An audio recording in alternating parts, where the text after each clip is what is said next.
Iran युद्ध में तो अभी सीज फायर हो गया है, युद्ध विराम हो गया है, लेकिन हमारे देश में वेट लॉस ड्रग्स बनाने वाली कंपनियों के बीच अब एक नया प्राइस वॉर शुरू हो चुका है।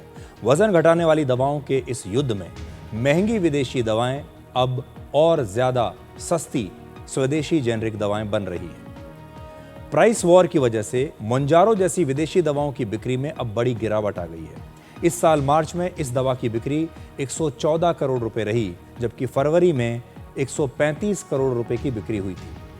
मोंजारो का मार्केट शेयर भी भारत में अब 61% से घटकर मार्च में 56% रह गया। कुछ महीने पहले तक हमारे देश में इस दवा की बड़ी चर्चा थी और लोग इसे खरीद भी रहे थे। ये दवा दो काम करती है, पहला डायबिटीज को कंट्रोल करती है और दूसरा वजन भी तेजी से घटाती है। इसलिए हमारे देश में वेट लॉस के लिए इस दवा का काफी ज्यादा इस्तेमाल शुरू हो गया। पिछले साल ये भारत में सबसे ज्यादा बिकने वाली दवा बन गई थी, लेकिन अब नहीं है। पिछले साल अक्टूबर में एक महीने में ही मोंजारो की 2,62,000 डोज बाजार में बिकी थी। मोंजारो की बिक्री इसलिए नहीं घट रही कि हमारे देश में लोगों ने वेट लॉस ड्रग्स लेनी बंद कर दी है, बल्कि अब लोगों को मोंजारो के मुकाबले बेहद सस्ती दवाइयां मिलने लगी है। इसलिए अब लोग सस्ती दवाइयों का इस्तेमाल कर रहे हैं।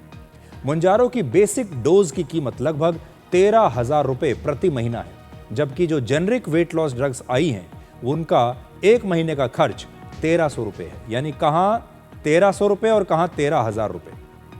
विदेशी महंगी दवाइयों के मुकाबले अब सस्ती स्वदेशी जेनरिक दवाएं लगभग 10 गुना सस्ती हैं।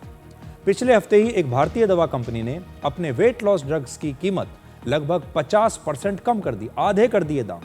पिछले महीने ही दुनिया की कई बड़ी दवा कंपनियों के पेटेंट इस पर से खत्म हो चुके हैं।